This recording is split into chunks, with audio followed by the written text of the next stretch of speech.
So now that a ceasefire deal between Israel and Hezbollah had been agreed, can the much-needed peace deal between the two be sustained? We're joined by Professor Robert Lawrence. Good morning. Good morning. Thank you for having me. Thanks for joining us. What is the ceasefire deal that we are talking about here? Does it mean a complete pause to the war, like it's going to end the fighting permanently?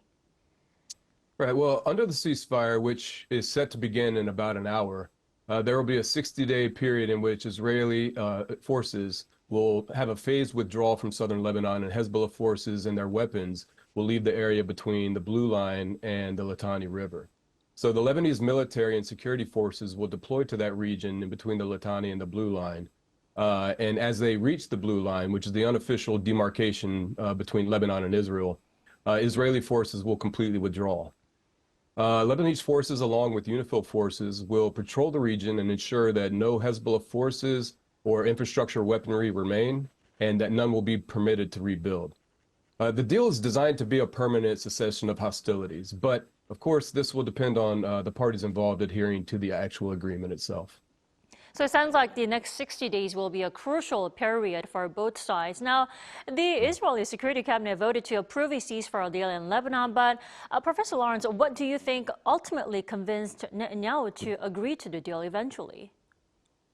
I think it was probably a combination of variables. Firstly, Israel's dealt pretty decisive blows to Hezbollah's leadership, infrastructure, weapon supplies, and ground troops. And Israeli ground troops have actually reached the Litani River now for the first time since 2000. So they've accomplished a number of military goals, and there are also reports that Iran was pressuring Hezbollah to find a deal. So, when we take this, it essentially, the ceasefire will take Hezbollah off the table and allow Israel to focus more on Hamas, which of course leaves Hamas more isolated itself. So strategically, it's a sound move. Secondly, you can assume that the Biden administration has increased its pressure on the Israeli government. Though it's tough to ascertain what those sticks were, but even the more hardline members of Netanyahu's cabinet have toned down their opposition.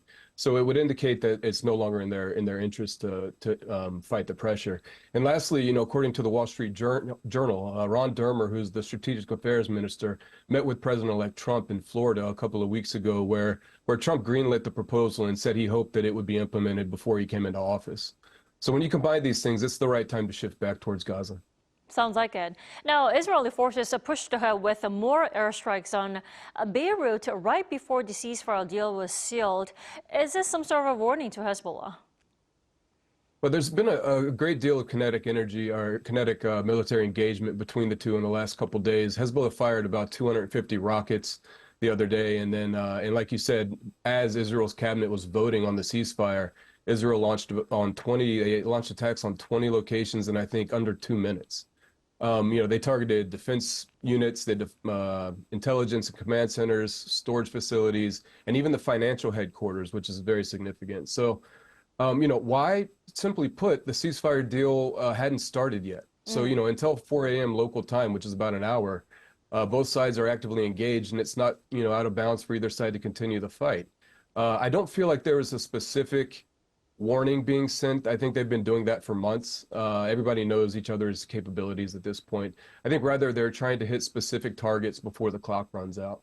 Well, what Netanyahu is warning is that if Hezbollah violates the agreement, Israel will strike immediately. The question is, though, how likely is it that Hezbollah will, break the deal? Yeah. Both Netanyahu and Biden have explicitly said that Israel will retain the right to defend itself and act if under threat. And I don't believe that anyone has a desire to see a repeat of the failed implementation of UN Security Council Resolution 1701 from 2006. So, multinational forces are going to be observing and trying to prevent anything that would violate the ceasefire.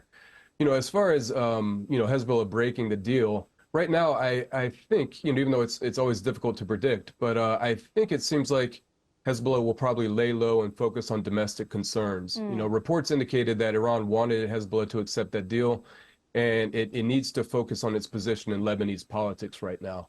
There's bound to be a rush for supremacy in the internal politics of Lebanon as they recover and rebuild from this conflict. Right. And plenty of groups would like to push Hezbollah out of the center of Lebanese politics. So I think it probably makes the most sense for them to focus on political ambitions right now.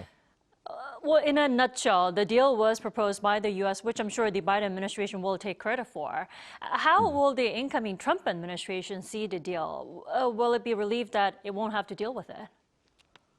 Well, I think it will. I do think the Biden administration will claim this as a foreign policy victory, and I think they'll probably take this momentum and rush towards trying to get something done in Gaza. I would imagine that's going to start immediately.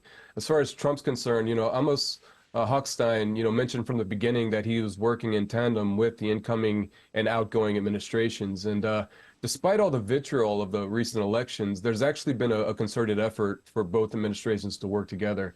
And on top of that, like I mentioned earlier, Israeli government officials have already talked to Trump about it, and he's made his stance pretty clear. So I think he welcomes this news. All righty, Professor Lawrence, thanks so much for joining us this morning. We appreciate it. Thank you for having me. You have a good day. You too.